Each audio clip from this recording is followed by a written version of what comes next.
Selamat pagi saudara-saudara sekalian. Kita berjumpa kembali di hari Selasa 29 Maret 2022. Mari kita kembali menyapa Tuhan, dan sebelum kita melakukan pembacaan firman Tuhan, kita berdoa. Kami bersyukur dan berterima kasih ya Tuhan, di pagi hari ini biar nama Tuhan kami permuliakan ketika kami menjalani hidup hari ini. Berkenanlah Tuhan memberkati dan menolong kami di dalam pembacaan firman-Mu dan mendengarkan renungan pagi hari ini.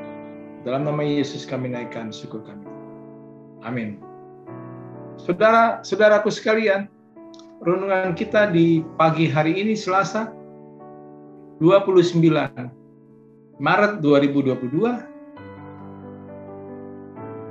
Firman Tuhan bertajuk Ada Sukacita.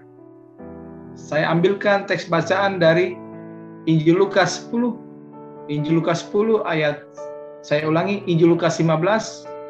Injil Lukas 15 ayat 10a, terjemahan baru Lembaga Alkitab Indonesia demikian berbunyi. Lukas 10, saya ulangi. Lukas 15 ayat 10a. Lukas 15 ayat 10a berbunyi demikian. Aku berkata kepadamu, demikian juga akan ada sukacita pada malaikat-malaikat Allah.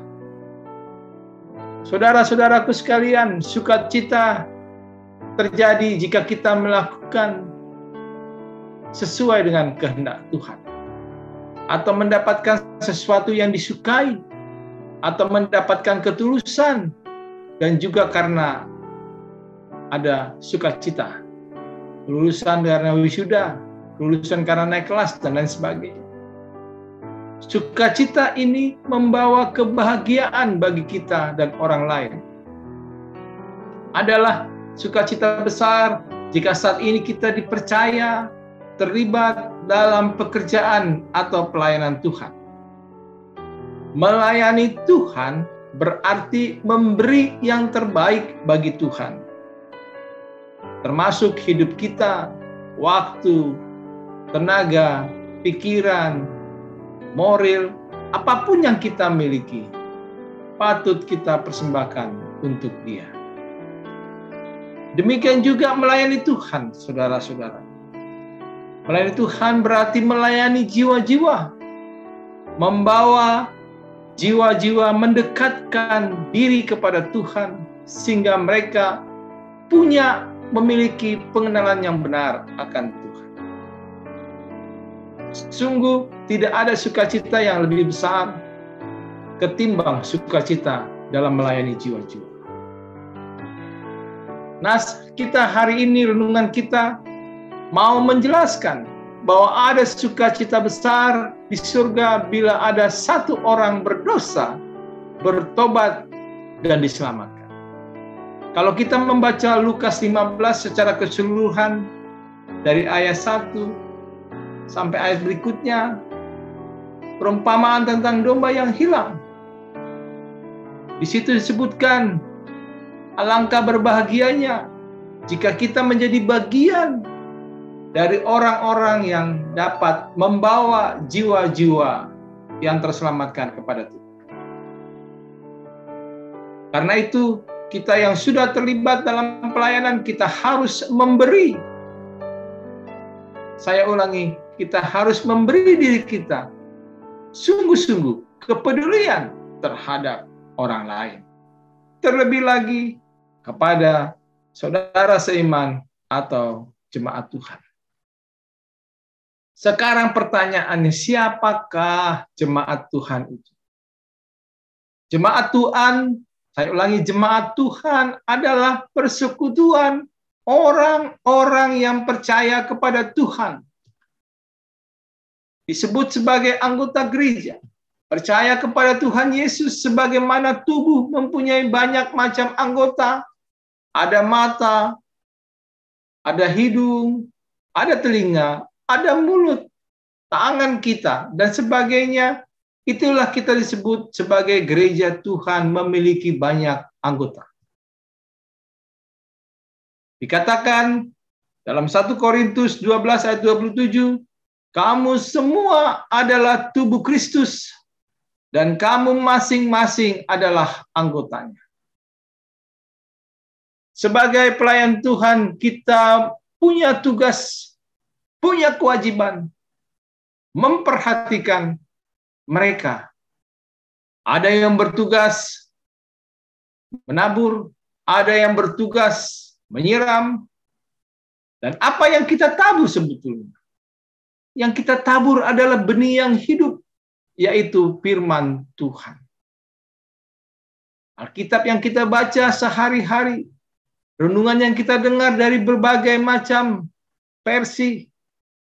Yang penting bukanlah yang menanam atau yang menyiram, melainkan Allah itu sendiri memberi pertumbuhan. Baik yang menanam maupun yang menyiram sama, masing-masing akan menerima upah sesuai dengan pekerjaannya sendiri. 1 Korintus 3 ayat 7-8.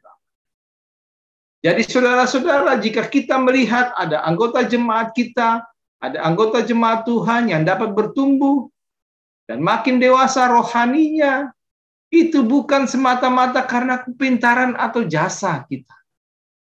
Jasa diri kita, kepintaran kita. Apapun alasannya, kita tidak punya hak untuk menyombongkan rohani kita, diri kita, apalagi bermegah. Ingat saudara-saudara, ketika kita melayani Tuhan, kita ini hanyalah pelayannya saja. Bahkan sesungguhnya Tuhan sendirilah sebetulnya yang berkarya melalui pekerjaan Roh Kudus. Tugas kita sekarang adalah layanilah jiwa-jiwa lebih giat dan semakin giat. Karena itu, malaikat akan bersukacita jika kita melayani umat Tuhan dengan sebaik-baik. Selamat pagi saudara-saudara. Tuhan Yesus memberkati saudara sekalian. Amin, kita berdoa. Kami bersyukur dan berterima kasih ya Tuhan. Inilah tanda sukacita kami Tuhan. Dan sekarang kami mau menjalani hidup kami hari ini bersama seisi keluarga kami, anak-anak kami, sanak famili kami, di dalam menjalani kehidupan kami sehari. Tuntun kami dengan kuasa Roh Kudus pun dalam nama Yesus kami naikkan syukur kami. Amin.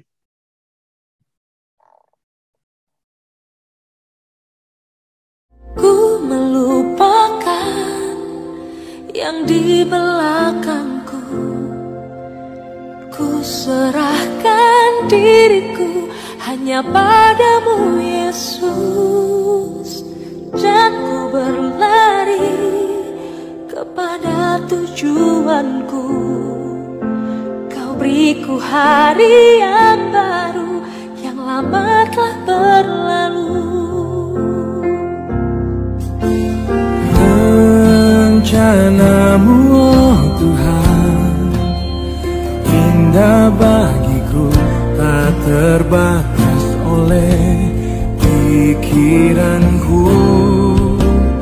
Firman-Mu ya dan amin, sumber kekuatan, Kau pengharapanku, Kau terbaik bagiku.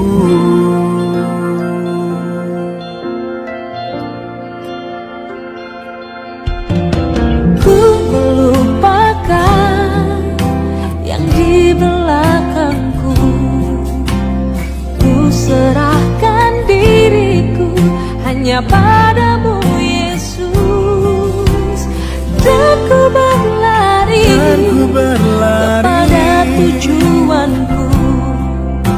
Kau beriku hari yang baru, yang lama telah berlalu.